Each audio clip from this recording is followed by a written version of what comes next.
नमः। श्री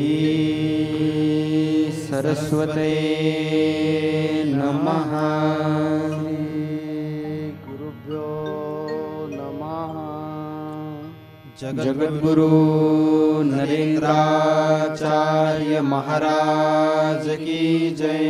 सद्गुरु काडसिद्धेश्वर महाराज की जय।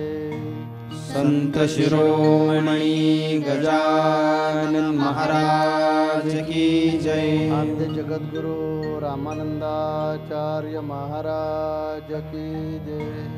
सियावल्लभ रामचंद्र की जय। गुरुर्ब्रह्मा गुरुर्विष्णु गुरुर्देवो महेश्वरा गुरु साक्षात् परब्रह्मा तस्मै श्री गुरवे नमः। सार्थ श्री ज्ञानेश्वरी अध्याय 7वा। श्री राम तेथ इच्छा हे कुमारी झाली, मग ते कामाचिया तारुण्या आले, तेथ द्वेषेसे मांडिले वऱ्हाडिक, तया दोघांस्तव जन्मला ऐसा द्वंद्व मोह झाला, मग तो आज याने वाढवेला अहंकारे, जो धृतेसे सदा प्रतिकूले नियमा हे नागवे सदो, आशा रसे दोंदिलो झाला सांता, असंतोषितीची या भावशुद्धीची वाटे विखुरिले विकल्पाचे काटे, मग चिरिले आव्हाटे अप्रवृत्तीचे, तेने भूते भांबावले म्हणून संसाराची आडमाजे पडिले, मग महादुःखाच्या घेतले दांडेवरे, पुंडले कवरदे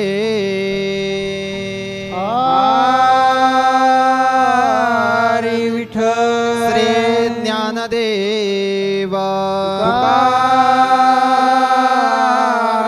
पंढरीनाथ महाराज की जय। जगद्गुरु नरेंद्राचार्य महाराज की जय। परम पूज्य जगद्गुरु श्री के पावन चरण कमलों पर नतमस्तक होकर तथा पीठ के उत्तराधिकारी श्री कानिफनाथ महाराज जी के चरणों को वंदन करते हुए सत्संग में उपस्थित सभी श्रोताओं को मेरा सांप्रदायिक श्री गुरुदेव। पिछले सप्ताह के सत्संग में हमने जाना कि भगवान श्री कृष्ण अर्जुन से कह रहे हैं कि हे अर्जुन, मैं अपनी योग माया के द्वारा इस संसार में, इस संसार की हर वस्तु में छिपा हुआ हूँ, इसलिए यह अज्ञानी मनुष्य मुझ जन्म रहित परमेश्वर को अपनी तरह जन्म लेने वाला तथा मृत्यु को प्राप्त होने वाला साधारण मनुष्य समझते हैं। हे पार्थ, भूतकाल में जो हो चुका है, वर्तमान में जो हो रहा है और भविष्य में जो होगा, वह सब कुछ और सबको मैं जानता हूँ, पर मुझे श्रद्धा भक्ति से रहित कोई भी मनुष्य, कोई साधारण मूढ़ मनुष्य मुझे नहीं जान सकता।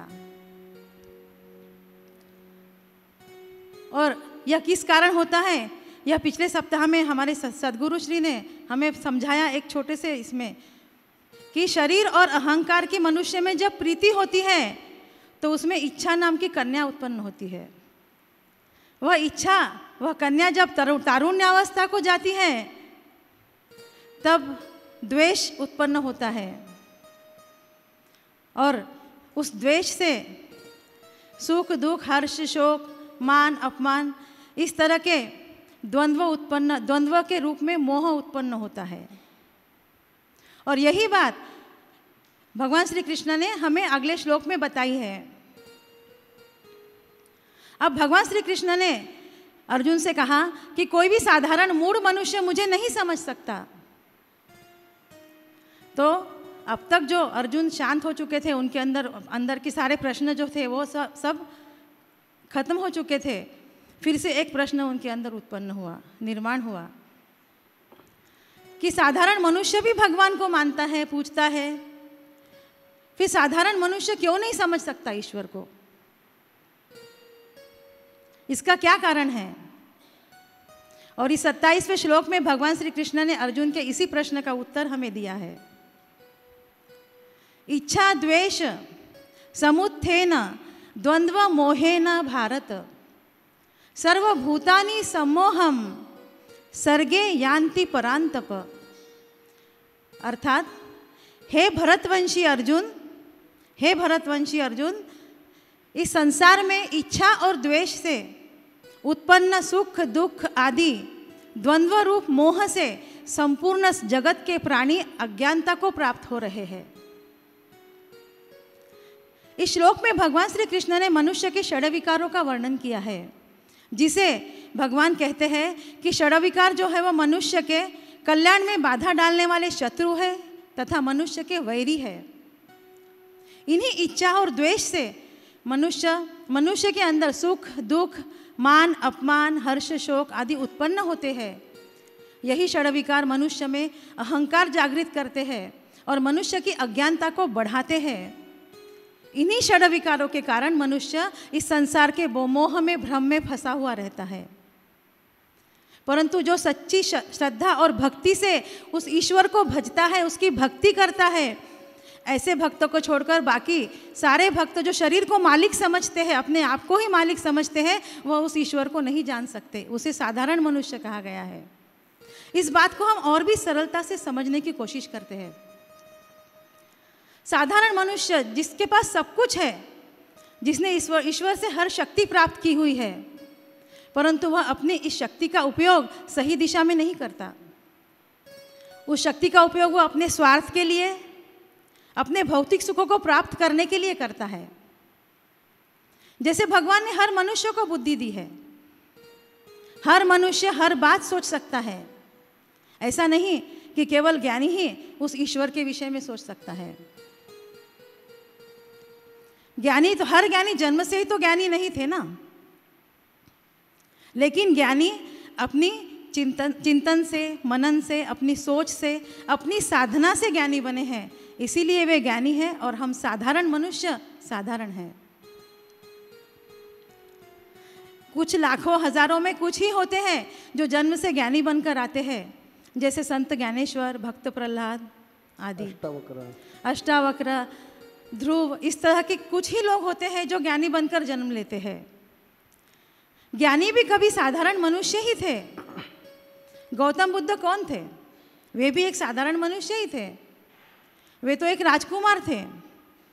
उनके पास तो वह सारे भौतिक सुख थे, सारी सुख सुविधाएं थी जो एक साधारण मनुष्य जिसे कमाने के लिए पूरी जिंदगी खत्म कर देता है। परंतु इन सब बातों से हटकर जब उनके मन में यह प्रश्न निर्माण हुआ कि यह जरा, मृत्यु और जन्म क्या है, उस प्रश्न के उत्तर को खोजने के लिए वे निकल पड़े, उस राह पर चल पड़े, घूम घूम कर उसे ढूंढने की कोशिश की और अनेक कोशिशों के बाद उन्हें आत्मज्ञान प्राप्त हुआ और वे भगवान बुद्ध कहलाए। हम साधारण मनुष्यों ने अपने बुद्धि को, अपनी सोच को सीमित कर रखा है, एक परिधि में बांध दिया है उसको, और हम इसीलिए इस माया से, इस संसार, दिखाई देने वाले संसार से परे जाकर हम सोच नहीं सकते। हमने अपने आप को बांध लिया है। हमने कई शास्त्रों में, कई ग्रंथों में पढ़ा होगा, कई संतों के प्रवचनों में भी सुना है, बड़ी सरलता से कह देते हैं कि साधारण मनुष्य इसलिए नहीं समझ सकता भगवान को, ईश्वर को, क्योंकि वो माया के भ्रम में पड़ा है। परंतु हम यह बात नहीं जानते कि अगर हमें उस ईश्वर को जानना है, उस ईश्वर तक जाना है, तो इस माया के माध्यम से ही जाना है। इस माया के माध्यम, माया और ब्रह्म एक दूसरे के पूरक है। माया को जाने बिना हम ईश्वर को जान ही नहीं सकते। ऐसा नहीं है कि साधारण मनुष्य ईश्वर को नहीं समझ सकता, केवल ज्ञानी ही समझ सकता है। साधारण मनुष्य ही ईश्वर को समझ सकता है, तभी तो ईश्वर भगवान मनुष्य के अवतार के लिए तरसते रहते हैं। कभी राम बन के, कभी श्याम बन के, कभी विष्णु बन के, कभी शिव बनकर वह ईश्वर हमारे सामने प्रकट होते हैं, पर हम अज्ञानी उस ईश्वर को उनके सगुण रूप के आगे, उसके परे हम जा ही नहीं पाते, और हम उसके बारे में सोचते भी नहीं उसके आगे जाने के बारे में। इसीलिए हम उस ईश्वर को नहीं समझ सकते। इसे एक दृष्टांत के द्वारा समझते हैं। जैसे हम किसी बाग या बगीचे के आसपास से गुजर रहे हो, उस बाग में हमने एक बहुत ही सुंदर फूल देखा। उस फूल की सुंदरता भी बहुत सुंदर है, उसकी महक भी बहुत अच्छी है, उसकी खुशबू बहुत ही सुंदर है। उसको देखकर हमारा मन उसकी तरफ आकर्षित हो चुका है। तब हम साधारण मनुष्य की पहली सोच क्या होगी? हम जो ईश्वर के सगुण रूप को ही देखकर उसे ही ईश्वर समझते हैं, उसके परे जाकर हम नहीं सोचते। हम सगुण रूप को देखकर उसे ही मानते हैं, वहाँ तक ही हम आकर रुक जाते हैं। तो हमारी पहली सोच क्या होगी कि इस सुंदर फूल को, इस इतनी सुंदर खुशबू वाले फूल को अगर तोड़कर मैं ईश्वर के चरणों में अर्पित कर दूं, तो अवश्य ही वह ईश्वर मुझ पर प्रसन्न होंगे। हम भगवान को मानते हैं, उसकी पूजा करने के बारे में सोचते हैं, उसको फूल चढ़ाने के बारे में सोचते हैं, धूप दीप लगाने के बारे में सोचते हैं, परंतु उस जगह पे अगर हम वहीं कुछ समय के लिए रुककर यह सोचें कि यह इस फूल में जो सुंदरता है, जो इतनी सुंदर खुशबू है, उसका कारण क्या है, तब हमें समझ में आएगा कि उसका कारण यह पेड़ है। शुरुआत यहाँ से होगी कि यह उसका सुंदरता का और खुशबू का कारण वह पेड़ है। फिर उस पेड़ के यहाँ होने का कारण क्या है, उस प्रश्न के अगर हम आगे जाएं, हम परे जाने की कोशिश करें धीरे धीरे, तो हमें समझ में आएगा कि यह इस पेड़ के यहाँ होने का कारण धरती है, यह मिट्टी है। फिर इस धरती के होने का कारण क्या है? इस धरती का होने का कारण वह ईश्वर है जिसने इसकी रचना की है। और इसका सीधे सीधे मतलब यह हुआ कि उस फूल में भी वही ईश्वर है जो इस धरती में, मिट्टी में और पेड़ में है। उस सुंदर फूल के रूप में, उसकी खुशबू के रूप में वह ईश्वर हमारे सामने प्रकट हो रहा है, लेकिन हम अज्ञानता के कारण उसे देख नहीं पा रहे हैं। वो फूल तो उस पेड़ पर ईश्वर को चढ़ा हुआ ही है। अगर हम उस फूल को तोड़कर उस मूर्ति के सामने, किसी मूर्ति के सामने रखते हैं, तो यह हमारी अज्ञानता है, क्योंकि हमारी सोच को हमने सीमित कर रखा है। हम उसके परे जाने की कोशिश कर ही नहीं रहे, हम उसको समझने की कोशिश नहीं कर रहे कि हर वस्तु के पीछे अपनी योग माया से ईश्वर छिपा हुआ है, और उसे हमें ढूंढना है, उसे हमें देखना है, उस अदृश्य ईश्वर को जानना है। और हमारे षड विकारों के कारण हम द्वंद्व मोह में फंसे हुए हैं। और अगर हम उससे परे जाने की कोशिश करें, उसे जानने की कोशिश करें, उनके कारणों को जानने की कोशिश करें और उनको आत्मसात करें, तभी हम आत्मज्ञान को प्राप्त कर सकते हैं और ज्ञानी बन सकते हैं। अगले श्लोक में भगवान श्री कृष्ण ने अर्जुन को यही बात समझाने की कोशिश की है कि ज्ञानी की परिभाषा क्या है, एक साधारण मनुष्य ज्ञानी कैसे बन सकता है।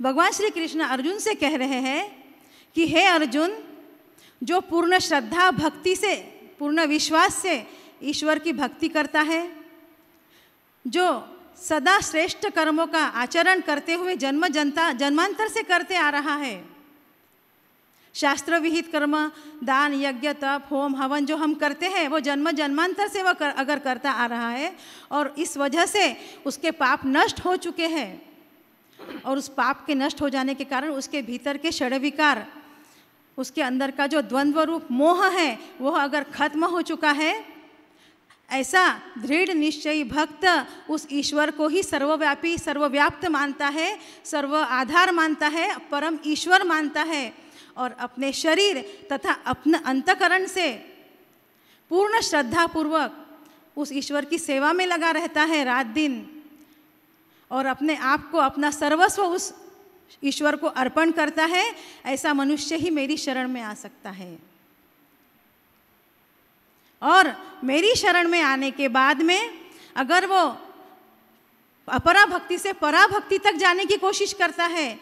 हर वस्तु में, हर इस संसार के हर दिखाई देने वाली वस्तु में मुझे जानने की कोशिश करता है, मुझ अदृश्य को समझने की कोशिश करता है, वही ज्ञानी कहलाता है। और ऐसे ज्ञानी सद्गुरु के शरण में जाने से, उनके सानिध्य में जाने से ही एक साधारण मनुष्य आत्मज्ञान को प्राप्त कर सकता है, ज्ञानी बन सकता है। अभी आप लोगों के मन में ऐसी शंका आने की शक्यता है कि देखिए महाराज, हम सांसारिक लोग हैं, प्रापंचिक लोग हैं, आर्त हैं, हम प्रपंच के सिवाय भगवान के पास या आपके पास कुछ मांगा नहीं, तो हम आत्मज्ञानी कैसे हो जाएंगे? और हमने कहाँ इतना पुण्य किया है?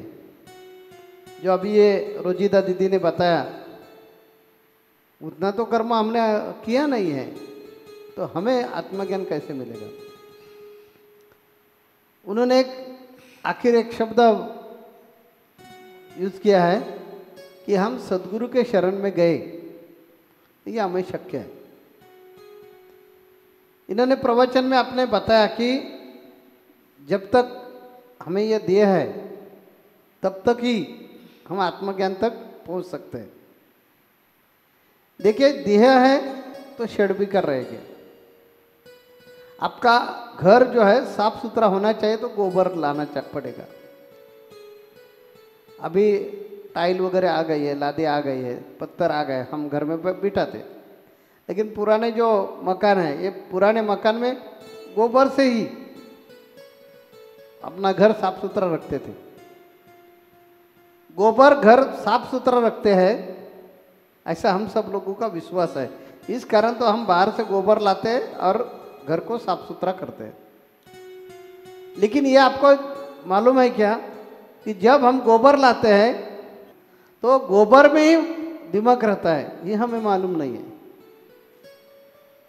वैसा प्रकार है, जब शरीर है तो विकार रहेगा ही, क्योंकि ये शरीर की निर्मित विकार से हो गई है।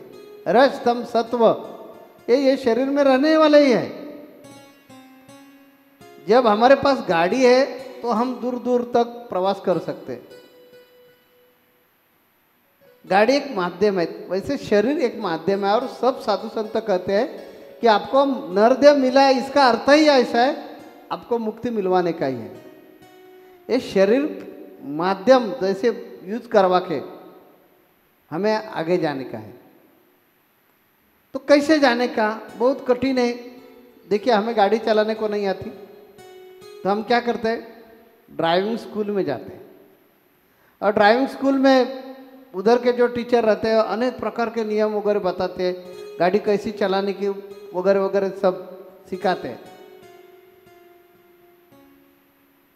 बाद में वो आपके नज़दीक आकर बैठते हैं और आपके हाथों में स्टीयरिंग देकर गाड़ी कैसी स्टार्ट करने का, चाबी कैसी लगाने का, स्टार्ट कैसी करने का, उसके बाद गियर कैसे चेंज करने का, स्टीयरिंग कैसे पकड़ने का, ये जैसे सिखाते हैं वैसे वैसे हम सीखने का प्रयास किया। तो धीरे धीरे धीरे धीरे कोई दिन के बाद हमें गाड़ी चलाने का आती है। जैसी जैसी हम प्रैक्टिस करेंगे वैसा हमारा हाथ बिल्कुल साफ हो जाता है और कैसे भी कौन से भी गली से भी हम गाड़ी चला सकते हैं। गली टेढ़ी हो या सीधी हो, कैसी हो, वैसे ही है। इतना सोपा है अध्यात्म। ट्रेनिंग स्कूल में जाना पड़ता है ना, वैसे ये ट्रेनिंग स्कूल ही है सत्संग। उधर सद्गुरु जो है, ये सद्गुरु टीचर है। ये टीचर जैसे आपको सिखाते वैसे सिखाने का, बस इतना सोपा है। टेंशन लेने का नहीं कि हम आर्त भक्त है तो हमारा उद्धार कैसा होगा। गुरु ने बताया ना, गुरु ने पहला बताया कि 10 मिनट निकालिए। क्या बताए फिर से सुनो, दिन में कभी भी 10 मिनट निकालो। यह जो अर्थ है वो बहुत उसमें गहरेपन है, उसका अभ्यास करवा के 10 मिनट निकालो। आप क्या करते हैं, सीधा लेते हैं, कैसे 10 मिनट निकालने का, ले लिया, दे दिया। ऐसे नहीं, हमने क्या बताया है कि दिन में कभी भी 10 मिनट निकालो, यानी 23 तास 50 मिनट हम कभी आपको कुछ बोलेंगे नहीं, लेकिन 10 मिनट जो निकालने वाले हैं ना, वो ऐसे निकालो, सिर्फ मेरे लिए रखिए कि उसमें स्वामी जी और हम, दूसरा विचार कौन सा भी नहीं आएगा। ऐसे निकालो कि स्वामी जी ने बताया ना हमें कि 10 मिनट निकालो, तो 10 मिनट स्वामी जी के लिए रखेंगे। मेरे लिए रख दिया है तो बाकी विचार मन में नहीं आना चाहिए। ये पहली शर्त है। यह शर्त आपको जम गई तो समझो आगे का प्रवास बिल्कुल सौंपा है। 10 मिनट निकालने के लिए बताया है हमने, यानी 10 मिनट कौन सा भी विचार, अलग विचार, दूसरा विचार मन में नहीं आना चाहिए। इसका सरल और सादा और सोपा अर्थ है। ये 10 मिनट सदगुरु ने हमें एकाग्र होने के लिए बताया है। तो 10 मिनट हम एकाग्र हो जाएंगे, 10 मिनट में दूसरा कोई भी विचार मन में नहीं आएगा, ऐसा हमने तय किया है। तो जो सदगुरु ने बताया, पहली कंडीशन कि स्टीयरिंग पकड़ो, बाद में हम आगे का बताते, वैसा हो जाएगा।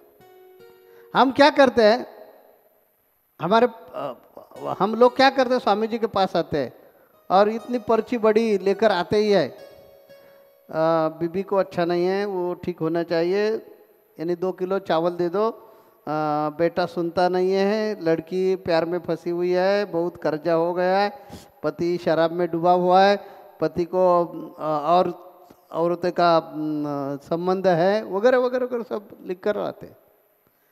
हमारे पास वो दे दिया कि हम क्या बोलते हैं, ऐसे पर्ची देखते हैं ना हम, हाँ ठीक है देखते हैं, आप ऐसे करो, 10 मिनट निकालो। फिर सुनिए हम क्या बोलते हैं, 10 मिनट निकालो। हम ऐसे नहीं बोलते ना 10 मिनट भक्ति करो, हम बोलते हैं 10 मिनट निकालो और भक्ति करो। ये इसलिए बताया है कि खुद को जब हम भूलेंगे, खुद को यानी ये शरीर को जब हम भूलेंगे, ये शरीर जो है ना, ये शरीर आत्मा से आपको दूर करते हैं, और शरीर ये बार बार पेश होता है कि हम है, हम है, हम है। हमारे में 2 मी है, एक मी को शरीर समझते हम लोग, और ये शरीर में जो अहंकार यानी षड्विकार है, वो षड्विकार हमारे मुख से बोलते हैं। और संत कहते हैं कि हमारे में जो दूसरा मी है, उनको ढूंढने का है। हम कोहम जो है, वो कोहम को क्या करते हैं, पेश करते हैं। संत बोलते हैं सोहम को पेश करो। तो हमारे में जो सोहम है, उसका जब हमें पता लगेगा तो हो गया आत्म साक्षात्कार, उसमें दिक्कत कुछ भी नहीं है। लेकिन हमने गुरु पर भरोसा रखना चाहिए, और गुरु के पास आकर गुरु ने जो बताया, आज से कभी भी किसी का ख्वाब में भी, शब्द कैसे देखिए, हमने ऐसा नहीं बोला कि किसी का बुरा नहीं करने का, हम क्या बोले, आज से कभी भी ख्वाब में भी बुरा सोचने का नहीं, यानी स्वप्न में भी दूसरे का बुरा नहीं सोचने का। इतना पवित्र हो जाए, यानी क्या, रजोगुण तमोगुण आपसे आप कम हो जाएगा, सात्विकता बढ़ जाएगी। और सात्विकता बढ़ गई कि आपसे आप, हमें भगवान से कुछ मांगने का है, ये मन में जो आता है वो निकल जाएगा, और भगवान मुझे चाहिए ये मन में बच जाएगा, बस बात खत्म, आत्मज्ञान हो जाएगा। यही भगवान कृष्ण अर्जुन को अगले श्लोक में बता रहे हैं। तो हम अगले सत्संग में जरूर मिलेंगे और इसके बारे में ज़्यादा चर्चा करेंगे। जगत गुरु गुरु नरेंद्राचार्य महाराज की जय। सद्गुरु काड़ सिद्धेश्वर महाराज की जय। संत शिरोमणि गजानन महाराज की जय। आद्य जगत गुरु रामानंदाचार्य महाराज की जय। सिया वल्लभ रामचंद्र की जय।